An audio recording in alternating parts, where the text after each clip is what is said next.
tally up? Are you apprised of how it's selling, when it's selling? No, no. It's it's mostly most of the sales come through Amazon. Okay. We will know. We'll get quarterly reports, so we Okay. won't know what the deep sales have been this quarter until probably June. Okay. Though, if you look on Amazon, you can say it's been ranked the number one Yeah. documentary and DVD sales since it came out. So That's that bodes well. that's awesome. Johnny? Uh, Sean, are you able to share any more news at this time or no? I have very good news to share at this time, which is we got our streaming deal. Oh, right. So we are going to Huge. be, it's huge. It's huge. We're going to be streaming on Roku, Hmm. the Roku channel for free starting April 11th. And Roku has the film from April 11th until June 30th. So everybody can stream it free and it's really easy to use. So we're really excited because not only is it going to be in the States, but it's also going to be in Canada, United Kingdom, and Mexico. What about Great. Japan? Japan would be a great place to send it, wouldn't it? Huge Yeah, Japan. I don't know if Roku's there. uh, and it coincides great with the start of the baseball season. It it really does. I mean, the fact that Yeah. we're at the moment of play ball for the Yeah. year for it to be coming out is it's I mean it's great timing. And people people that we've been contacting on social media, they seem really excited about it. So Mhm. again, as a filmmaker, all you ask for is for people to have the opportunity to see your work, and I'm Mhm. particularly proud about this film. I mean, one of our stars is here, Mr. John Adam, Mhm. who Yeah. it's funny, John. The only criticism I've gotten, and it was only on one outlet, was like, "Why did you interview the trainer?" Hmm.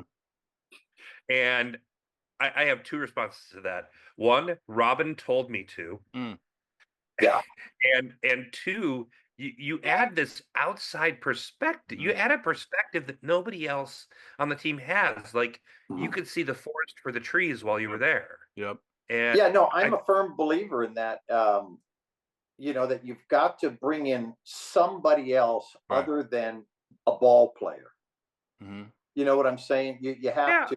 And if there was one other person that would have been neat and to add to this documentary, it would have been, God rest his soul, Harvey. Yeah. Well, I mean, It You would without know, have. well, and as you know, John, also Don Sutton. Yep. well, Don, we made a if you included Sutton, then you had to extend it another hour. I didn't know he was a talker. He's a talker. He was. Well, he's a good talker. He's a good talker, but he would have added a lot. Whereas Yeah.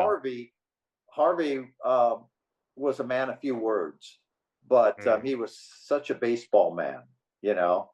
And I would have loved to have heard his comments Yeah. about that team. Unique guy. Sean, any film or documentary has a three-act structure, whether people see it or not. How did you approach that with a documentary like this? Well, I mean, Jim, it kind of has the season lays out Hmm. in a three-act structure because your first act is incredibly high expectations because of how well the Brewers did in 1981, Hmm. coming in with this pretty incredible. At that point, we knew we had a pretty incredible group of players. I mean, we didn't know how many Hall of Famers we had, Hmm. but really strong team, really high expectations. And then they fall flat on their face and are in, sixth place in a seven-team division. Hmm. Uh, and then they change managers. So in a way, that's your end of Act One. Is things aren't going in the right direction, and you got to make a change. Make a change. And then Act Two is it starts with really the fun and games of this that summer when Harvey took over, Hmm. Yeah, the and whole Harvey Wallbanger thing. Yeah. yeah, and things just took a rocket ship. We all took a Hmm. rocket ship ride, Hmm. and Mhm. then uh, as what happens in Act Two in second acts are that there are complications that arise. Hmm. One of the complications is that injury, the injury bug. We had obviously, Raleigh out for the season. Mm-hmm. John, you talked about that in the film. Um, but we had reinforcements coming with Don Sutton, but then even more injuries. A lot of guys banged up, especially Vuki.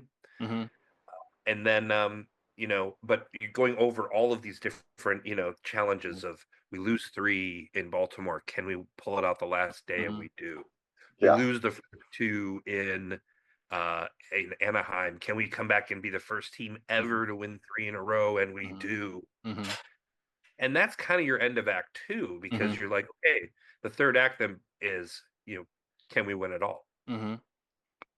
And the third act itself almost recapitulates all the dramatic moments of the film up to that point. Right. I was Which is, going to say, if this was fictitious, you'd write it the same way, you because would, you would, the twists in Act Two were exactly how you'd throw something into the stew to mess it up, and the injuries. that's the thing. I mean, for all of us who lived through it, or were, right there in the dugout, it was such a dramatic ride. Mm-hmm. It So, was. so It was draining. Well, I was just going to ask you, if had they not gone through those game 3s and game 7, they would have been fresher for the series, right? Obviously. Yeah. And who knows? It's 2020 hindsight, but I thought they had a good chance. If Raleigh healthy and the team fresh, could have been I different. think if we'd have wanted, if just we were fresh, Mm-hmm. period, because we hit a lot, like Sean mentioned. I mean, we had guys where they were able to play. Hey man, they were on their last leg, Mhm. literally. Gorman, Mm-hmm. like he said, Vukovic, pitching with a torn rotator cuff. Mm-hmm. I mean, guys were giving it their all. We made it because it was the old, next man up type Mhm. of thing. Whether it was Pete Ladd picking up where Raleigh left off Mm-hmm. and getting us through the end of the season and certainly the playoffs. It was guys just coming through. It was Mark Brohard Mm-hmm. winning that one playoff game for us. So yeah, everyone just, that's what a team is all about. Right. The chemistry they had was amazing. And do you think the Milwaukee fans sensed that devotion and sensed that sacrifice? I think they do, because Milwaukee's a funny audience. They're loyal to you if you're giving your all. Well, I mean, I think and it's borne out in the fact that people showed up the morning after we all had heartbreak and Mm-hmm. lost. I mean, literally the next day, Mm-hmm. everybody showed up. And the players still talk about that. How can you not? Mm-hmm. I mean, that doesn't happen. Mm-hmm. A parade for a losing team simply doesn't happen, and they're not a losing team. I don't mean it losing. A team Yeah. that lost it all. Right. Mm-hmm. The city doesn't show up in droves, and that's what makes Milwaukee special. That's what makes the state of Wisconsin special. Is that just what you said, Jim? If you give it all your all, Mm-hmm. Yeah. That's all they ask for. Yeah. And I think a couple of the guys said that in the documentary. It's like, this wouldn't happen in any other city. Mm-hmm. The parade. And frankly, it's what makes the film. Mm-hmm. I mean, I have said this for a while when people have asked. I'm like, well, you don't see a film about the '82 Cardinals. Never thought of that in my life. I've never, No, never thought about that. because they did what most teams do. Yeah, they won. Yeah. Okay, that happens every year. Mhm. What happened in '82 doesn't happen every year. I mean, these players still get together and celebrate this every, 10 years or so, right, Johnny? I think it's every 5 years we 5? have. We'll see if we do it again in 5 years. But yeah, they're able to. We have that. A reunion, and it's always great to see guys. And usually, most of the guys come back. Yeah. Unfortunately, we've lost a couple over the years, but Mhm. but it's always good to see everybody. Yeah. The one thing we've been doing, Sean, was Johnny and I putting old managers and players on this Zoom together, and we're getting stories the media never covered because they couldn't, because they weren't going to be as forthright. But we're seeing emotion and telling of stories, right, Johnny, that we wouldn't get anywhere else. It's wonderful. Oh yeah. Oh yeah, definitely. Definitely. Insight, Hmm. things that just were never brought up at the time, because it was lost in other things. Hmm. And it's very interesting to the baseball fan.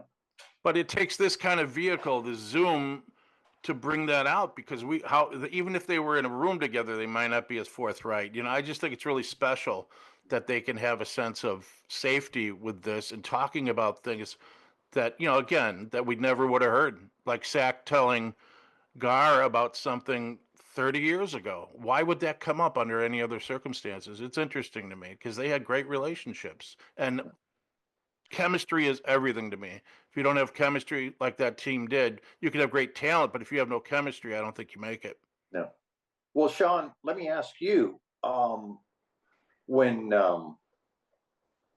when Kelly and you finally started the interview process, uh, in the room in that hotel, for most of us, I'm sure you guys had some trepidation and going, boy, I wonder how these guys are going to come across on film and how they're going to do. And were there a couple guys that really surprised you how well they came across, or what they said? Mm-hmm. Great Well, question. Yeah. I mean, by the time we interviewed you, John, we had we knew what we had, but that was about well over a year into the process Mm. when we Yeah. interviewed you. Mhm. I would agree with you. Listen, we came into the movie knowing, and Jim, we just talked about this, that we had the season has a dramatic structure in Mm-hmm. itself. And we were like, and Gorman had shared with Kelly and then with me stories that we knew there were stories people hadn't heard before. So we're like, okay, that's our charge. I think we'll enjoy it. Mm-hmm. I think Brewer fans will enjoy it, baseball fans. Um, and then our first interview, it was kind of a funny process. John, we hadn't met it by then. Mhm. But, you know, Gorman started reaching out on our behalf and we started doing pre-interviews, and we do a phone interview for an hour, give or take. But the first person that we set up an interview with, I mean, if you can even believe it, was Robin. Yeah. Like How Robin's did like, you get to him? How did you Well, get well, to him? if you're not going to be able to get him, then Right. you don't have a documentary. well, Yeah. absolutely, and he was very forthcoming on True. our pre-interview, and we Yeah. just said, hey, listen, we'd love to come out and film you, and we found a date. And Yeah. he was, first of all, being a fan. I was Mm-hmm. 14 in 1982, uh, rolling up to Robin's house Yep. in Phoenix, and Robin standing there, who looks like he could still like play. The guy's in such great shape. He's built like a Greek god. I mean, rolling up to his house and having him going, "Hey, are you Sean?" I'm like, "Yeah." I mean, I'm Robin. I'm like, "I know." And then he and his wife Michelle were so kind. They were one of two players who invited us into their home to film the Wow. interview. And we went in, and again, respectfully, we were like, "It's gonna be an hour, maybe an hour and a half." Mhm. And we have a 2 hour and 45 minute interview with Mhm. Rob. Mhm. And you've seen the film, so you see how emotional he gets Wow.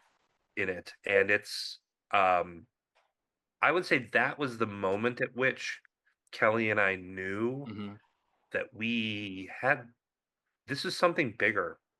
That these guys, 40 years on at that point, Mm-hmm. um, listen, they're young enough, clearly young enough to remember everything, but they're old enough to not care what other people think. Mm. Yeah. Yeah. And like, I think it's really accurate. I think it's interesting that I don't think people realize that Robin's doing that, his bit, in the documentary, from his home. Mm-hmm. I don't know if people really realize that. it, Not that it matters. And I think it's interesting that you know, you got arguably the best part of that Off the top. documentary right from Jump Street, Mhm. right from the get. It, And now you've got to kind of fill in. well, that's it, John. I mean, it was like that informed Right. everything that we were doing. We're like, okay, Yeah. that got deeper than Oh, yeah. I'd imagine. And even after the interview, Robin's wife Michelle came up and said, he hasn't shared that with me in that way. He doesn't try. Yeah. And but it was such a I think, it's interesting, you guys. I hadn't thought about this until you just brought it up. The fact that he was in his house, Yeah. that we interviewed him in his house, may have made him that extra tick more comfortable. Absolutely. And we had Absolutely. a very small crew. There was like 4 or 5 of us, Mhm. and Robin and Michelle and their dog. Yeah.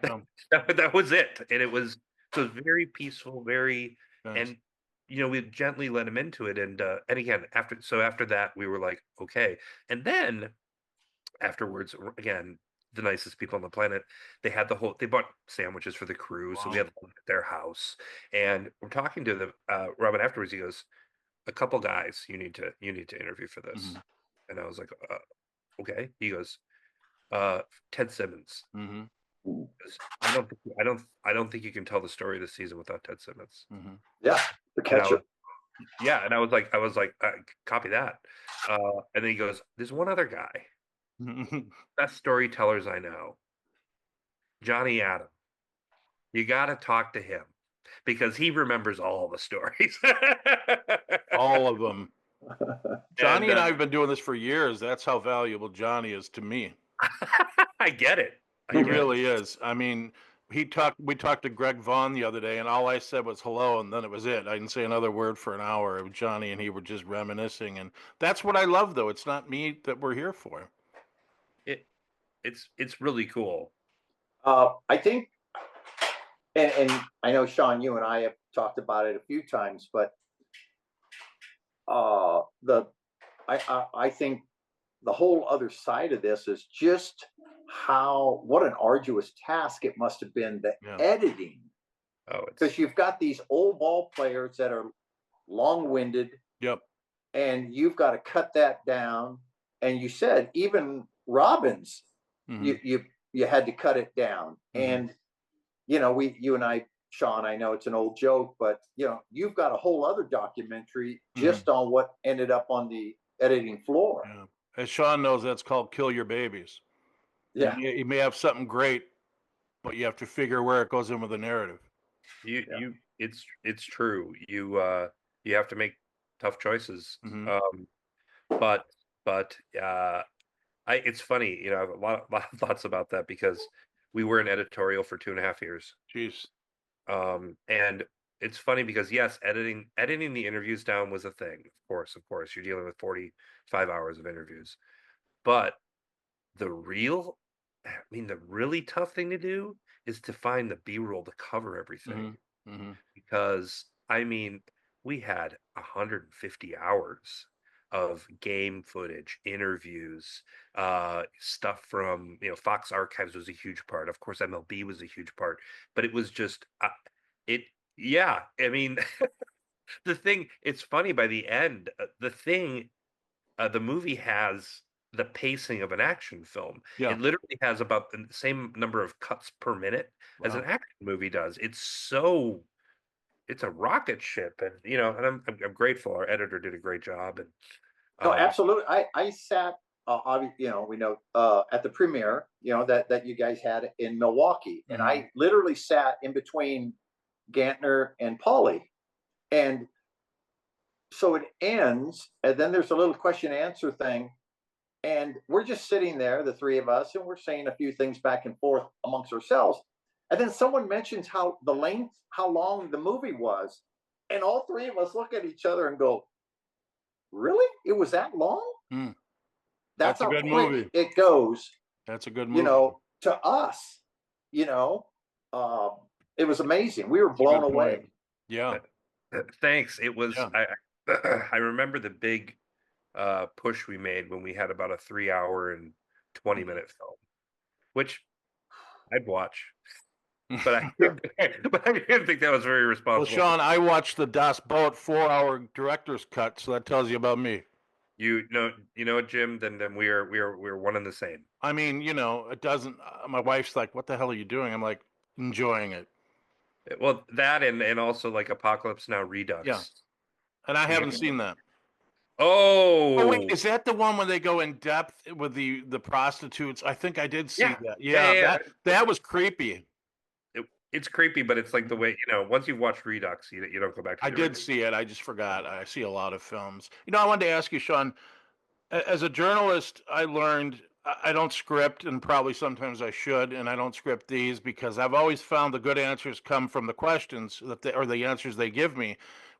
I interviewed a lot of broadcasting guys, and some of them are bad interviews. One monosyllabic or one sentence. Were these guys surprising as Johnny's question? Were some of them just went and you didn't have to pry it out of them? All of them. I'm not kidding.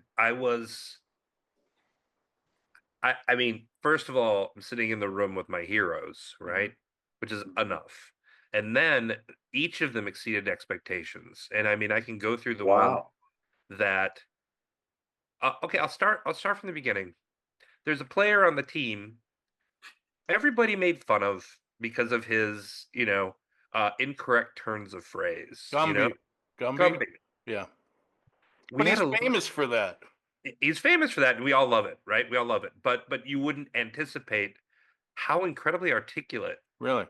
he was. Uh, we had a limited time with him because he had another appointment, so we only had 45 minutes. But he was such a wonderful interview. He was truly incredibly articulate and remembered everything. Wow, he delivered. Was I mean, he Well, knocked it it out. was that big a thing for all these guys in their life. Yeah, It was right up there with the top three things in their life. And Gantner, now that you mention it, he was really good. He came across so good because his answers were informative, but they were very terse. Hmm. well, You also know, and he was and all these guys too. You can tell, or I could. They're kind of reliving it in their head as they're talking to you. yeah, and that was the fun part of the interviews is because I kind of took them all back down that Hmm. trail again, and by the time you get towards the end, they're all back in it. Yep. Yep. But by the time we get to the end, and there's that moment in the film that I particularly love, which is after that final strikeout, we go to all of them, and those are the moments they're reliving on the interview, in the Hmm. interviews where there's just silence Hmm. and a tear and just these Hmm. pensive moments of what could have been. Mhm, And mhm. that's where they all went there. I mean, I guess if you want to talk about the interviews that surprised me the most, yeah, Gumby for sure. Um, One that surprised me was Pete Vukovich. Hmm. Um, He was very candid. I guess he hadn't done an interview in quite a while, and Hmm. notoriously kind of, he does his own thing, right? Um, but he met with us, and I think we did 3 hours with him. Holy cow. I know it was great. Again, when these guys start going, if they don't have an out, we just keep rolling until they're Yeah. they're done. Don't cut, right? The one Don't thing cut. I've seen Yeah. with you, Sean, is a sheer joy in this project. In the times we've talked, I mean, I know some filmmakers, but I just sense a lot of joy from you in this. Well, thank you. It's Jim. I mean, it's probably the most formative. Uh, I would say that when you're a 14-year-old, Hmm. in my case, 14-year-old boy, and you have the privilege of sitting in County Stadium Hmm. and watching this team grow from Hmm. 78 to 79, 80 and 81. Hmm. You get to watch this group of players who, like we said, playing their hearts out every day. You could totally, even as a 14-year-old, I could totally relate to them. Hmm. Felt like I knew them. Um, and my goal was, can I get, as a filmmaker, 40 plus years on, can I get the audience to feel the joy Mm-hmm. of Game 5 of the American League Championship Series that I literally felt as a 14-year-old boy. Wow. And I sat in the edit bay, and when that final ground ball, the Robin comes, and everybody felt it. He threw it to Coop. It felt like it took forever to get from Robin's hand to Coop's glove, and then the explosion of joy. Mm-hmm. By the time we had, really gotten towards our last couple cuts, I started getting the chills of what I felt when I was a kid, Mm-hmm. and I was like, this is something that's going to be great to share with people. Yeah. I mean, Jim, it's been such an incredible experience. Yeah. The premiere was something that's really unique, and I don't think I'll get a chance to experience anything like it again as a filmmaker, because I was able to sit there, and everything they gave to me and to all of us, when I was 14 years old, Mm-hmm. I was able to take the story with my team and with everybody's participation, put it together in a 2-hour format, and then they got to watch Yeah. season back. I guess somewhat through my eyes, through Kelly's eyes, through the Mm-hmm. filmmaker's eyes, and it affected. I think they got to see what a profound impact they had Mm-hmm. on all of us. And um, I, again, I don't. It was incredibly special. The whole experience has Yeah. been special. Yeah. And I think, Go ahead, Johnny. no, I think, and correct me if I'm wrong, Sean, that you said the last guy you interviewed was Charlie. Yes. Yeah. Um, I think, as corny as it sounds, Charlie comes across good. Just with that deep Southern accent, and him, recollecting and truly how emotional it was still with him, because it was so important in his life. It was it. He's also one that surprised. Mm-hmm. Yeah. I thought that he adds a real flavor to the Mm-hmm. movie, Mhm. and an emotion to the film. Oh, yeah, definitely. He was emotional. It I didn't also know that. was the most beautiful interview we shot, because it was Yeah. in Rickwood Field, Yeah. In Birmingham. Birmingham, which is where they played that what was it, the Jackie Robinson Yeah. game. It's an old Negro League ballpark. Yeah. Yeah, and it's the oldest contiguous ballpark, you know, I get in America, I would imagine. Yeah. Anyway, Yeah. it was so you get to all these. I mean, that's the thing, is all these special moments. Is Mm-hmm. you go to Rickwood Field and you interview Charlie Moore. Mm-hmm. We went to Las Vegas, and Raleigh invites us into his house Wow. to shoot an interview, and afterwards invites the crew to have lunch and have his family's recipe chili. Yeah. Which Kelly and I literally looked at each other and we said, can you imagine if we told our 14 and 15-year-old selves that we would be in Raleigh Finger's kitchen eating his chili? That's the way I feel, Sean, talking to these guys. Phil Garner, I'm like, what the hell am I doing here? I mean, I'm not supposed to be here. Isn't it? It's the greatest, isn't it? I feel I'm not into destiny, but bringing these guys back together. And I wrote a book on the '70s music scene in Milwaukee. And I brought friends together who hadn't spoken in 40 years. So it's kind of what you did. Let me just mention one thing. A friend of mine's a filmmaker, and we talk about documentaries. He said you have to have one person that carries the through line. And I think Johnny is that type of personality that you can use him as the fulcrum of a documentary. And you need somebody like that. Like, I don't know if you've seen American Movie, Oh, yeah. but Bill, I know Mark Borchardt, he's a neat kid, but Uncle Bill, and something that carries you through. If Mark Borchardt were a dullard, we wouldn't have American Movie. Yep. And it's terrific. They have to captivate you. And Johnny captivates me. That sounds weird. Yeah. Yeah. That's scary. Yeah. Well, you're one of my favorite people. I tell people, Sean, that as a storyteller, he has an innate sense of timing. Johnny does.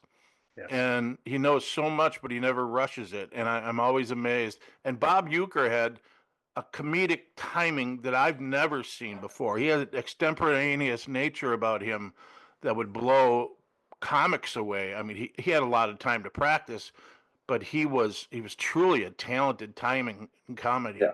Well, And it's nice to have Euchre in this documentary. Mhm. wow. You know, It's the spontaneity that you mention is it's quite something, because I I, I brought my son along, and he was I guess he was 10 at the time, to the interviews. We did them back to back, Mhm. Bud Selig and Bob Euchre.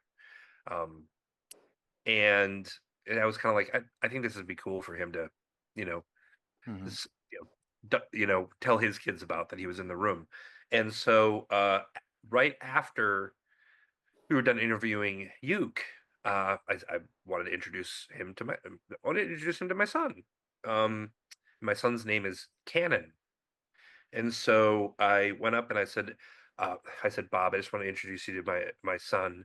Uh, Bob, this is my son Cannon. Without missing a beat, at 89 years old, he said, Mhm. he goes, "How you doing, Cannon? I'm Shotgun." Like that. He's Just, fat. I mean, fast until the very, fast his whole life. Something neat. I'll tell you guys this. I haven't told anybody this yet. Something neat that's come out of it. We ended up interviewing Bob for about an hour and 15 minutes, I think. Is his memorial service is coming up. Mhm. There's one happening, smaller one in April, and a big one in August at the stadium. And we've been me and the Just a Bit Outside team have been tasked with putting together the videos for that. That's great. And we pulled, it's an honor, truly honor of a lifetime. And so we've been able to use a lot of that interview, Mhm. where he talked about his early playing days. He talked about his relationship with Hank. He talked about Mhm. most everything, his relationship with the players in the clubhouse up to this day. And we were able to take that, and we're actually just finishing that up right now. But That's amazing. That is an honor. That is an honor. He's special, man. We had a gathering last week that Johnny knows about, all the media that used to work directly with him. We had 20 people around a big table, and 2 hours, guys. Memories just, we went for 2 hours just talking about this guy, and some people got real misty-eyed. And yeah, I mean, I just thought it was special. He was a special guy. yep, Not just a celebrity, he was a special guy, yep. you yeah. know? Very, very much so. We were thrilled that, I mean, we're thrilled that he can, that he's a big part of the documentary too, Yeah. because that was a bit of a worry getting started. We're like, we really should get, get Uke and get, Yeah, I'm glad you but did. yeah, me Oh, too. absolutely. Sean, Yeah. sometimes when you deal with a project like this, yeah, I understand it playing in Wisconsin. How is it playing outside of Wisconsin? It I It's playing so well to everybody. It's playing well to people that aren't baseball Mm-hmm. fans. There's something about the characters, and how much you start to know them, and into the documentary, you start to fall in love with them, and they're Mm-hmm. funny and they're insightful. You know, that by the end, I mean, I got to tell you, there's something that I, I I feel like if you don't know how the season went, Mm-hmm. you think we're gonna win. For sure. Like Hoosiers. Yeah, and you're like, oh God, what do you I'm, mean? that's great. People, I've been in the room where people go, what they lost? Mm-hmm. And you're like, mm-hmm. And then it takes them even further down. Yeah. And then but the parade lifts everybody back up, you know? So it's been really well received, Jim. I'm again, it being on DVD is great, because I know a lot of So, people so glad because watch we have it. some strange emotion for that team, and I often wonder where it comes from. It's really Yeah. neat. It's one, I think it's just, a time and a place and a Mm-hmm. certain set of circumstances. And I mean, Yeah. it's another funny thing is, people, if you talk to a baseball fan, Mm-hmm. um, who isn't like encyclopedic knowledge of the game and who was won the World Series, when you say the 82 Brewers, they can rattle off at least a half dozen players, Mm-hmm. Yeah. no matter where they're from. Oh, Yount, Molitor, Yep. Cooper, Raleigh Fink, Ted Simmons, right? Don Sutton, and Gorman Thomas. You know, they'll do that, and then they'll be like, "Yeah, they won. They won the World Series that year." Yeah, I wish. Yeah. You You'd know have a what? ring. You'd have a ring, John. Yeah. Now all you get is this silly DVD. I know. Yeah. It's close. Okay. Yeah. John, you got anything else for Sean? No, I think we pretty much covered it. I'm really looking forward to how it does, how it's received. When it's streaming. Yeah. And that'll be fun to see. Sean, it kind of goes back to what you were saying about if you wrote it, people wouldn't believe it. It's so wonderful as a script. All the twists and turns. It was made to be a movie. All this story. It would have been nice if they won at the end, but it's not Hoosiers.